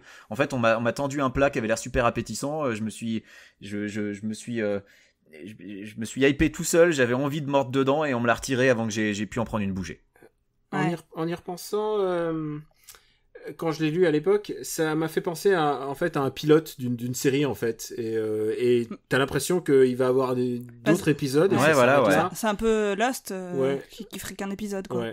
Ouais. Lost écrit par le meilleur ami de Pissotière Non, de Quicks. ex-meilleur ami, Daniel. Je te rappelle que je Oh. ne travaille plus au même endroit. Oh, Mince. quel dommage. Mais Mais- en mais fait, c'est est-ce ça. qu'on- C'est comme si Lost s'était arrêté à la saison 1. Point. Ouais, c'est ça, hein. Voilà. C'est ça. Sans dénouement. Sans rien, sans dénouement, sans explication, sans rien. Et c'est un peu le problème que j'ai avec Twilight Children. On peut pas rester avec des impressions négatives là. Bah non, mais moi j'aimerais en profiter pour recommander la lecture de Love and Rockets, qui est donc, bah comme oui. je l'ai Bah dit, voilà. la meilleure BD de l'univers. Non mais c'est vrai, déjà c'est très très beau, c'est une espèce de ligne claire, c'est en noir et blanc, c'est vraiment magnifique. Donc c'est deux frères, Jamie Hernandez et Gilbert Hernandez, et c'est vraiment des génies de la case, quoi, tout est magnifique. Et ça parle de deux filles, donc c'est Maggie et Hope, je crois qu'elle s'appelle, l'autre Esperanza en espagnol, mais en fait on l'appelle Hope. Donc c'est deux latinas, et on les suit en fait sur des années. Elles racontent leur vie dans un quartier pourri. Alors je pense que c'est à Los Angeles, mais je suis pas sûre. Je pense que c'est Los Angeles. Oh, tu sais, des quartiers pourris, on n'en manque pas. Bon, et voilà, et on les suit et on suit leurs amours, et donc elles sont plus ou moins amoureuses l'une de l'autre, mais c'est pas sûr. Et puis il y a tous ces mecs un peu paumés qui sont dans des gangs, et elles ont une espèce de mentor dans une fille un peu plus âgée qu'elle, mais qui est un peu mystique. Enfin, c'est vraiment super, ça se lit très bien. Puis en plus les personnages évoluent au fil des ans. C'est vraiment chouette à suivre, et puis il y a un petit peu de trucs un peu qui rappellent le comics, qui sont un peu surréalistes, puisqu'il y a des combats de catch au milieu. Il y a il s'appelle Hernandez quand même. voilà, donc il y a du catch au milieu avec des femmes super fortes. Je me rappelle d'un épisode assez drôle où il y a une espèce de mania de je sais pas, un mec super riche quoi, qui a des petites cornes, et donc les filles passent un séjour dans sa maison, et en fait la maison est tellement immense qu'elle est sur 4 états, et en fait elles en sortent pas, et il se passe plein de choses dans les pièces, elles font des rencontres, enfin c'est vraiment super chouette, je vous recommande cette série, c'est vraiment un indispensable. Il y a juste un problème, c'est la version française qui est un multi-éditeur. Ouais, c'est éclaté, c'est compliqué à lire en français, ouais. Il faut le dire, c'est une série qui est depuis 81 et qui continue encore. Ouais. Ils ont continué d'en sortir des volumes, et du coup, tu sais pas trop comment t'y prendre, donc je sais pas quel serait. Mais là, il y en a un dernier qui était sorti là il y a 2-3 ans en France, qui était magnifique, qui était une histoire d'amour tragique. Enfin, et tu te dis, ces mecs, ça fait 30 ans qu'ils font ça, et ils sont toujours excellents, ils sont toujours au top du game. C'est vraiment impressionnant. Ouais. C'est Love and Rockets. J'attends qu'ils sortent un omnibus pour vraiment m'y mettre de manière genre. Eh bien, tu as tort. Non, mais non, parce que j'en ai lu, mais de manière méthodique. Ah, tu fais une Quicks. Voilà, de m'y mettre à la course, c'est exactement comme on dit. Et moi aussi, je fais la mini Rocco cadeau bonus. Et ma grande surprise, parce que j'ai pas parlé d'ici, vraiment. Enfin, si, j'ai parlé de Doom Patrol et de Shade. Bon, donc t'as parlé un peu d'ici quand même. Ouais, mais j'ai pas parlé de trucs plus mainstream. Et ma surprise, c'est Green Lanterns. Et alors, je prononce bien Lanterns à la fin.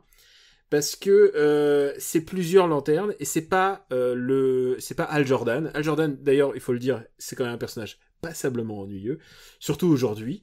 Et ce qui est intéressant dans cette BD, c'est que c'est deux nouveaux lanternes qui sont issus donc du New 52, mais donc grâce à DC Rebirth, ils ont eu droit à leur propre série. Et c'est deux personnages complètement différents de ce qu'on a l'habitude de voir.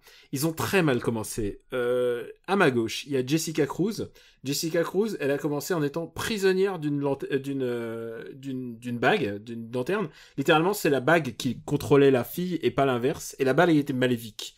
Et donc, littéralement, tu peux t'imaginer que Elle est contrôlée, donc c'est toute une imagerie du viol. C'est vraiment très désagréable à lire. Et c'était une origine vraiment horrible. Mais à ma droite, eh ben écoute, c'est pire encore, puisque c'est Simon Baz.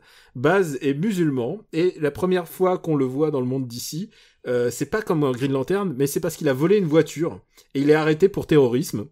C'est Ambiance. Ah non, mais c'est des personnages qui sont nés dans des conditions horribles du New 52, qui donnaient pas du tout envie de fouiller. Mais ce qui est intéressant, c'est ce qu'on en fait aujourd'hui, et donc c'est Sam Humphries qui a repris ces deux personnages, en se disant on peut faire quelque chose d'intéressant. Hein. Donc il a complètement supprimé le côté victime de Jessica, et Simon, il fait en sorte qu'ils reprennent goût à l'héroïsme, en fait, c'est ça. Parce qu'il est, Simon est traumatisé. C'est le seul Green Lantern qui a un gun à sa taille, parce que il se dit si un jour ma bague elle arrête de fonctionner, il faut que j'ai quand même un gun pour me défendre. Et au vu de son passé de inculpé pour terrorisme et tout ça, ça peut être vraiment très bizarre. Et il fait un comics très intéressant où c'est Hal Jordan qui leur dit écoutez, je vous donne une lanterne pour vous deux, vous avez une bague chacun et vous devez faire équipe. Et tu vois ces deux personnages devenir littéralement de vrais bons super-héros. Ils prennent complètement goût à ça et ils deviennent... c'est comme s'ils devenaient vraiment meilleurs. Et c'est passionnant parce que tu vois ces deux personnages aux origines horribles. Et je les ai haïs quand ils ont commencé à être publiés. Ils ont été tous les deux inventés par Jeff Jones. Et avec une espèce de trash. Enfin vraiment, j'ai détesté ça. Et là, de deux personnages aux origines vraiment compliquées, ça fait un des comics les plus emballants de DC de ces dernières années, où tu vois ces deux mecs devenir de vrais super-héros. C'est vraiment très chouette. Ça s'appelle Green Lanterns. C'est pas compliqué, c'est Green Lantern avec un S à la fin. Ok, écoute, je sais pas, alors, est-ce que tu vas réussir à me faire lire du Green Lantern? Je ne sais, mais peut-être, écoute, peut-être. Mais tu peux le lire sans avoir lu Green Lantern. Et tu sais quoi, je m'en veux presque, parce que pour la description, je veux qu'on parle de bande dessinée et de manga, donc je vais juste rajouter un tout petit manga. Allez, vas-y.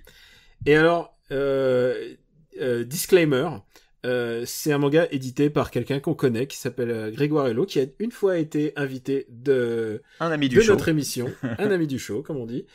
Et j'adore One Punch Man. Je suis fan de One Punch Man. Ça fait des années que j'ai pas été aussi fan d'un manga. One Punch Man, en fait, en même temps, j'ai pas besoin de le présenter. C'est le succès de l'année des mangas. Tout le monde le connaît. C'est l'histoire d'un mec. Et pourtant, j'avais rien pour m'identifier. C'est l'histoire d'un mec chauve. Il s'est tellement entraîné qu'il en est devenu chauve. Voilà. Et c'est mon contraire absolu. Et il devient tellement balèze qu'il tue ces gens en un coup, en one punch. Exactement, il les one punch. Et ce qui est intéressant, c'est que ça commence comme un gag. C'est vraiment, c'est un pitch, c'est un high concept. Mais ce qui est intéressant, c'est quand vient le twist, que tu comprends qu'il y a quelque chose d'autre et qu'ils sont en train de créer quelque chose d'autre. Quand vers le volume 3, 4, comme en général tous les mangas d'ailleurs, prennent leur vitesse de croisière, tout d'un coup ils cassent un peu ce qui se passe. Et One Punch Man prend vraiment une nouvelle dimension. Heureusement, j'adore j'ai envie One de Punch dire, Man. Parce que sinon, si l'histoire c'est que le mec il défonce tout avec un coup de poing, au bout d'un moment c'est un peu répétitif, quoi. C'est ça qui est génial, c'est que le pitch, ok, c'est le mec le plus fort du monde, il tue tout le monde en un coup. Ok, raconte-moi une histoire. Voilà, ouais. Et c'est ça qui se passe, c'est qu'au fur et à mesure, ils arrivent à construire un univers, et vraiment il y a des histoires qui sont emballantes. Voilà, j'adore One Punch Man. Et j'ai pas à m'excuser parce que je connais Greg, vraiment. Non. Je recommanderais pas si c'était nul. Vraiment, j'adore One Punch Man. C'est mon manga favori et je lis pas beaucoup de mangas, faut que j'avoue en ce moment. Ah, mais moi je lis presque plus du tout de manga. Ça me rend presque triste, hein. C'est la fin d'une époque. Mais en même temps, les États-Unis ne sont pas très bien desservis en manga. Alors non. La France c'est quand même le premier pays manga. La France est la France est le premier pays importateur de manga, mais les États-Unis ont bien rattrapé leur retard. Hein. Il y a plein d'éditions, il y a plein de trucs dans tous les sens. Mais c'est vrai que j'ai jamais réussi à m'y faire. En fait, acheter des mangas traduits en anglais, c'est pas mon premier réflexe en fait. Non, bon, enfin bref. Bon, on fera revenir un intervenant manga. Voilà. Sinon, je m'y colle. Hein, je vais relire des trucs. Hein, c'est tout. C'est juste que ça, pendant une période de ma vie, ça m'a rappelé tellement le boulot de lire le manga. Je crois qu'on est bon. Je crois qu'on est bien chargé. Je crois que les gens. Et on va recommander encore plus de trucs pour que les gens dépensent encore plus d'argent. On fait des recos ? Allez. Alors, on fait des recos.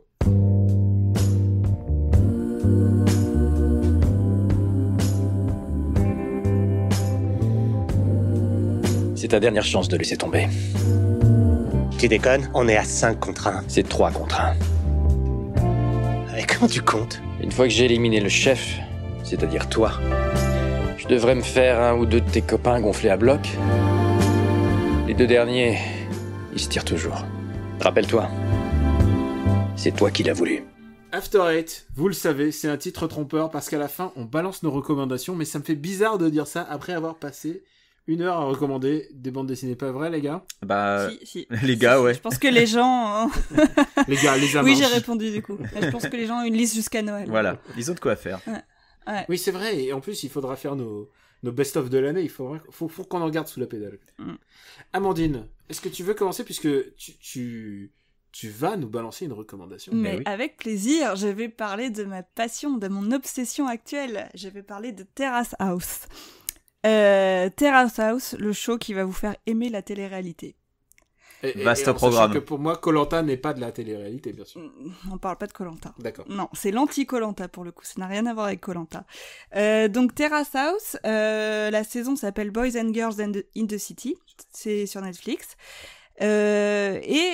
Évidemment, c'est donc une télé-réalité japonaise, et quand on pense télé-réalité, on n'a pas du tout envie de regarder ça.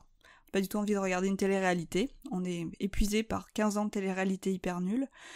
Et pourtant, c'est génial. C'est génial alors qu'il ne se passe rien, mais c'est super addictif. Mais alors pourquoi?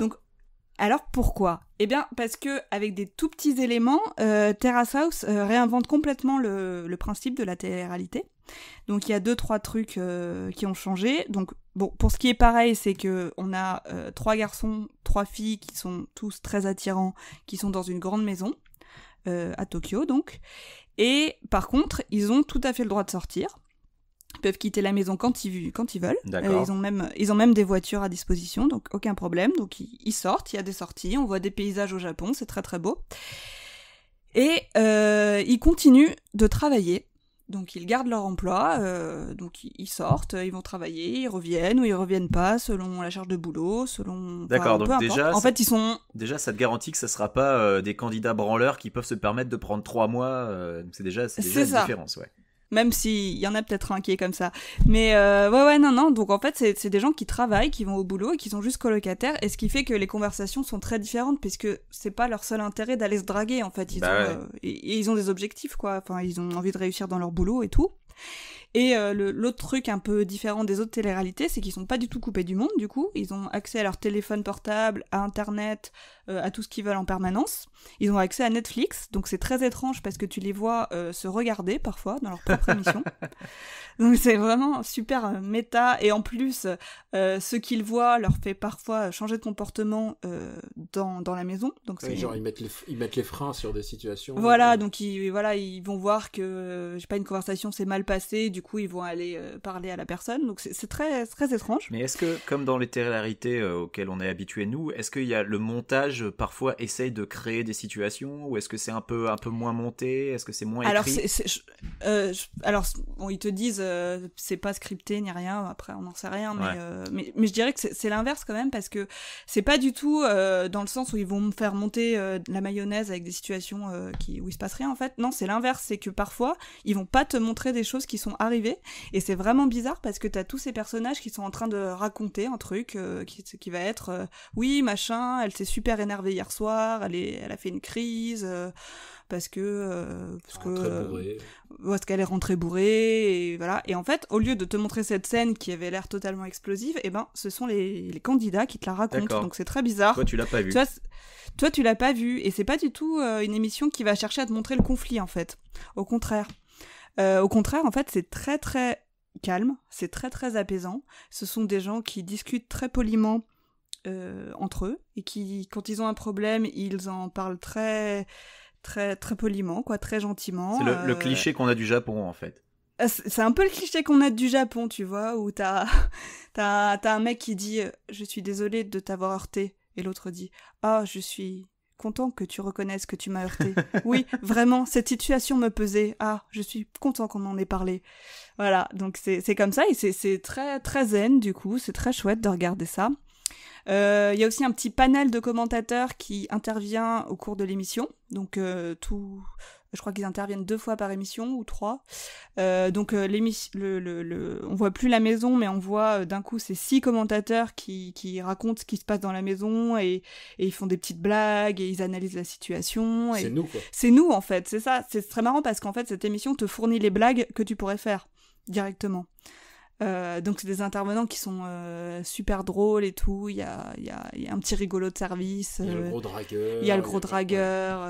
Il y a la nana super belle. Le loser. Voilà. Donc là, t'as 6 commentateurs qui font l'émission. Et puis voilà. Donc tu suis cette émission où tu vois juste des gens en train de vivre leur vie quotidienne très simplement. Ils font la vaisselle, ils font la lessive, ils font à bouffer.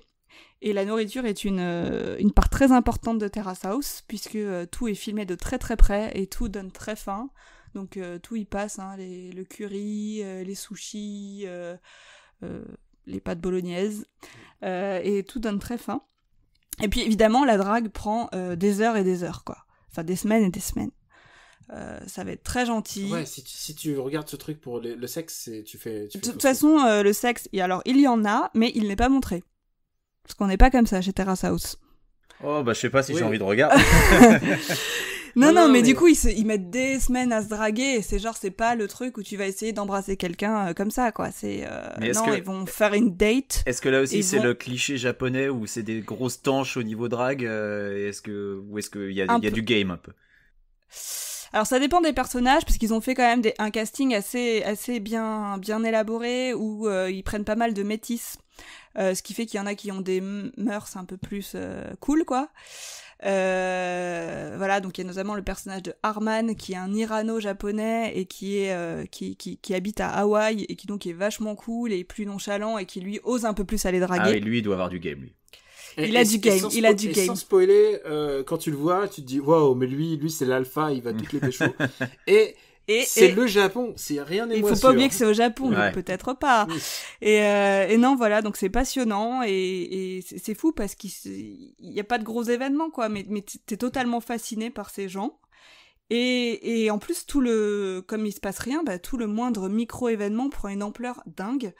Et donc il y a notamment l'affaire de la viande, qui est une grosse affaire de Terrace House. Oh là là. Donc l'affaire de la viande, c'est un mec qui avait laissé sa viande au frigo, offert par un de ses clients. Il est coiffeur et c'est un de ses clients qui lui a donné sa viande. Et en son absence, les autres candidats décident de manger la viande parce qu'elle va se périmer. Et c'est le scandale. Mais merde. C'est le scandale. Le mec tombe dans la dépression. C'est très reposant après les ch'tis. Hein, ouais. Quand il constate qu'on a bouffé sa viande, mais il en peut plus, quoi. Il est dans un abîme de dépression, il se lève plus, il reste sous la couette, il remet en cause son couple et sa vision de la vie, quoi. Voilà. L'affaire de la viande. Et toi, tu regardes ça, mais t'es fasciné, quoi. Ah ouais. Jamais. Regarde, vérifie si la viande est toujours dans le frigo. Ah bah oui, il va falloir que j'aille voir. Ça peut créer des drames. Il résumait très très bien Pouillot. C'est Pouillot qui a résumé très très bien Terrace House. Il est très fan de Terrace House, comme beaucoup de nos amis d'ailleurs. Il disait, quand tu vois Terrace House, tu comprends exactement pourquoi il y a un problème de natalité au Japon. D'accord. Ok, très bien. Eh bien, je vais me lancer, je vais faire ma reco. Merci Amandine, en tout cas, pour Terrace House. Je m'y pencherai. Malheureusement, j'ai déjà plein de trucs en retard sur Netflix, donc je ne sais pas quand je vais avoir le temps de regarder Terrace House. Oui, mais quand tu vas y plonger, tu pourras plus en sortir. Alors, est-ce qu'il faut vraiment que j'y plonge? Parce que j'ai beaucoup d'autres choses à faire. Plonge. Bref, c'est des épisodes très courts, hein. Ça passe à la vitesse de l'éclair. Ça se binge tout à fait. Alors, moi... et pardon. Ouais, vas-y, termine. Je termine. Il y a l'épisode 43. D'accord. L'épisode 43, il y a un twist de ouf. J'ai jamais vu ça. Le principe de télé-réalité est remis en cause. Oh merde. Et j'en revenais pas. J'étais bouche bée devant ma télé. Donc, si les auditeurs veulent me parler de l'épisode 43, je cherche quelqu'un pour en discuter parce que vraiment, je suis choquée, quoi. D'accord. Eh bien, écoute, on te sent vraiment enthousiaste. Donc, tu es vraiment passionné par Terrace House. Moi, je vais parler d'un mockumentaire, donc un faux documentaire humoristique. Et alors, je vais le dire tout de suite, je n'ai absolument aucune idée de comment vous pouvez le voir en France. Alors, j'espère pour vous que c'est disponible sur les plateformes de VOD. Marocco aussi, tu peux pas. Cousin américain. Voilà, ou alors un cousin américain qui vous envoie une VHS, n'est-ce pas? Wink wink. Ouais. Ça s'appelle Tour de pharmacie. Et c'est un faux documentaire sportif produit par HBO, et c'est la suite, en gros, hein, c'est pas vraiment ça n'a pas de rapport, mais c'est exactement dans la même série, que Seven Days in Hell, que je recommande aussi. Seven Days in Hell, ça parlait de tennis, avec Andy Samberg et Kit Harington, donc Jon Snow de Game of Thrones, et c'est hilarant. Et alors moi, j'ai pleuré de rire en regardant Seven Days in Hell. Et Tour de pharmacie, c'est fait par les mêmes gens, avec presque les mêmes acteurs. Il n'y a pas Kit Harington, mais il y a Orlando Bloom. Il y a toujours Andy Samberg, et ça parle de cyclisme, évidemment, comme le nom l'indique. Donc Tour de pharmacie, puisque ça explique que ils ont la victoire dans le sang, mais pas que. C'est qu'ils ont peut-être d'autres choses dans le sang. Et donc c'est très drôle, avec des fausses interviews, des faux témoignages, des faux reportages, et je ne peux que vous le recommander. Écoute, je sais pas quoi dire d'autre, c'est un faux documentaire sportif, avec, faut s'amuser à reconnaître les acteurs, parce que Orlando Bloom est méconnaissable, hein. Honnêtement, avant de voir le générique, j'avais pas la moindre idée que c'était lui. Évidemment, ça se déroule pendant le Tour de France, dans une France imaginaire, avec des gens qui sont pas vraiment très français, donc c'est extrêmement drôle de les entendre parler français, comme moi je parle espagnol. Je ne peux que vous recommander. Alors, je ne sais pas si c'est trouvable en VOD, je l'espère en tout cas pour vous. Sinon, je sais pas, sur HBO avec un VPN, débrouillez-vous, mais il faut absolument voir Tour de pharmacie et Seven Days in Hell, donc son pendant du côté tennis. Voilà, j'ai essayé de faire court parce que j'ai pas forcément énormément de choses à dire de plus, donc Daniel, c'est à toi. Mais tu m'as convaincu. Ouais, puis de toute façon, tout ce que fait Andy Samberg, on regarde. Voilà, c'est à Andy mourir Samberg, de rire. ouais, je suis fidélisé. Je suis très client Andy Samberg. Eh ben écoute, je vais recommander un documentaire, et pareillement, je pense qu'il faut faire appel à ton cousin américain, parce qu'il est disponible sur Hulu. Alors, je sais pas comment tu peux l'obtenir. Moi, j'ai eu la chance par hasard que moi, j'ai Hulu, mais c'est vrai que, ouais, pour avoir accès à Hulu, voilà, VPN. C'est toi qui m'as donné ton code pour Hulu. Mais c'est moi ton cousin américain, Daniel. Non, mais voilà. C'est vrai que Hulu en France, à part un VPN, je vois pas trop, quoi. Ouais. Oui, c'est partout dans le monde, sauf que c'est que aux États-Unis. Et donc, c'est un documentaire qui s'appelle Batman and Bill. Et c'est l'histoire passionnante et méconnue, enfin en tout cas dès que tu sors du cercle de comics, de Bill Finger, donc l'authentique co-créateur de Batman en fait. Putain, j'ai cru que c'était un crossover Batman et Boulet Bill, tu vois. Non, c'est bête. Ça serait génial. Quelle horreur. Et comme tu sais, Batman, donc créé dans Detective Comics numéro 27, le nom Batman, c'est vraiment la seule chose que Bob Kane a trouvé, puisque Bill Finger a inventé à peu près tout le reste, c'est-à-dire l'aspect qu'il a et le backstory. Il a inventé le Joker, il a inventé Riddler, il a inventé Gotham City, il a inventé le terme Bat Knight, il a inventé la Batmobile, il a inventé la Batcave. Alfred, et c'est lui qui a inventé les origines de Bruce Wayne, qui n'existaient pas dans Detective Comics numéro 27. Et le problème, c'est que Bill Finger n'a pas eu de crédit de co-créateur avant 2015, avant que ça soit réglé d'un point de vue financier. Et d'ailleurs, c'est created by, si je me souviens, c'est par Bob Kane with Bill Finger. Donc tu sens qu'il y a eu une bataille juridique pour obtenir cela. Et le documentaire est passionnant parce que d'abord, il n'existe aucune trace vidéo de Bill Finger, c'est trop vieux. Il y a que des extraits audio, mais par contre, il y a beaucoup de témoignages d'époque et des gens qui sont morts depuis souvent, genre Jerry Robinson, Carmine Infantino. Ça fait vraiment plaisir de revoir ces créateurs de DC qui sont là, interrogés dans ce documentaire. Et ce qui est intéressant, c'est que tout le reste est reconstitué au moyen de dessins et avec des petites animations. Comme une bande dessinée animée en fait. Et ça rend très bien parce qu'ils ont réussi à faire une mimique du style du Golden Age de Batman, tu sais, très caricatural, celui qui a donné un peu le Jeff Baffoum de la série Batman 66.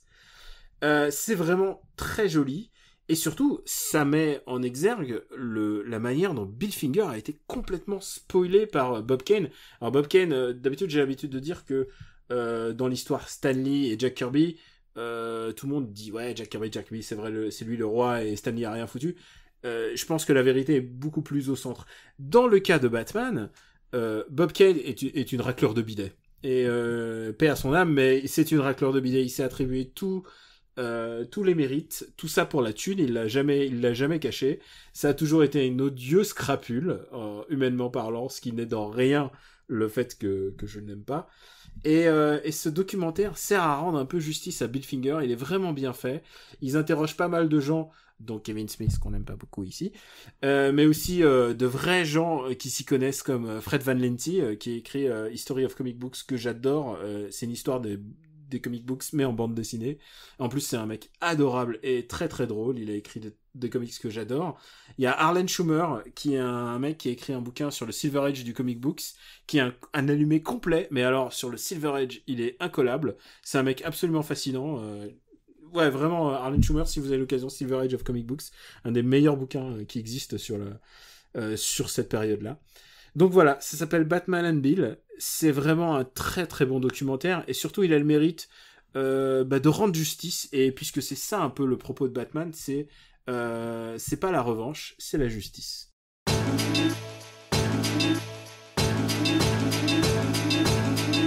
After Eight 44, c'est fini. Eh ben, honneur aux invités. Amandine, où peut-on te retrouver ? On peut me retrouver sur Twitter, @AmandeChérie, comme une amande et comme une chérie. Et puis sinon, j'écris sur le site de l'Obs, plus particulièrement sur Bibliops, notre site littéraire. Voilà, on parle... Critique littéraire. Ouais, j'assume pas encore, c'est tout récent. Mais donc Bibliops, on parle roman, essai et bien sûr BD. Donc allez jeter un coup d'œil. Quix. Bah écoute, moi c'est KWYXZ sur Twitter, et donc j'invite tout le monde à parler de l'épisode 43 de Terrace House à Amandine, hein, si vous avez bien noté son nick Twitter. Ouais. Et sinon, oui, bah je n'ai pas écrit de nouvelles choses sur Gaming Sins à 98X depuis un petit moment, mais comme j'ai migré le site, je sais que j'ai pas l'intention de le laisser mourir, donc oui, d'ailleurs la migration de tous nos sites est terminée. Ceux qui sont sous Android et qui utilisent, je sais même plus quelle appli c'est Pocket Cast je crois, se sont bien rendus compte qu'on est passé en HTTPS parce que ça ne fonctionne plus, puisque c'est un bug Android, et il faut que je regarde de plus près, mais il est hors de question, je désactive le chiffrement. Donc soit vous gueulez auprès de Google, soit vous utilisez une autre appli, je suis désolé les gars. Mais bon, je vais quand même essayer de regarder. On est désolé, mais on va essayer de... Voilà, on va essayer d'y remédier quand même si c'est pas notre faute. Voilà, Daniel, à toi. Camé Robotique sur Twitter. Et puis, peut-être Gaijin Dash bientôt, ou peut-être le TGS qui arrive. Ah bah oui, c'est vrai. Mais avant, peut-être qu'on aura Super Ciné Battle, et puis il y aura le retour de MDR, donc il y a pas mal d'actu podcast en fait. Et toujours notre projet secret qu'on tease et qu'on sort toujours pas, qu'il faudrait peut-être qu'on s'y mette. Hein. Mais je pense qu'il arrive très bientôt. Très bientôt. Là, j'ai écouté le générique de Projet Secret. Écoute, le générique. Tu vois à quel point je tease là. On est proche du. Écoute, moi sur le serveur, j'ai préparé à peu près tout est prêt pour Projet Secret aussi. Hein. Ah là là, tout est prêt pour Projet Secret ? Quasiment. Oh là là, mais qu'est-ce que les gens vont devenir fous quand ils vont écouter Projet Secret. En plus, Projet Secret, il dure tellement longtemps l'épisode, ils vont être ravis. Oh, ce teasing de débile. Là, les marathoniens, ils vont kiffer. Alors, évidemment, vous pouvez retrouver After Eight sur le site after8.fr, sur iTunes, sur YouTube. N'oubliez pas le référencement, s'il vous plaît. Laissez-nous des petites étoiles. Et tu sais quoi ? Je reçois des listes de Super Ciné Battle de gens qui ont découvert After Eight et Super Ciné Battle grâce au référencement sur iTunes. Ah bah c'est formidable. C'est le portail le plus facile en fait pour découvrir des podcasts, parce que sinon il y a aussi le bouche à oreille. Ça c'est vraiment ce qui marche pour nous. Donc parlez-en autour de vous, parce qu'en fait les médias ne parlent pas de nous. On est des indépendants. Mais oui, voilà. Écoutez des podcasts indépendants, c'est très bien les podcasts indépendants. Voilà, tout est dit. On vous dit à bientôt pour le prochain épisode et on vous embrasse très fort. Des bisous. Salut.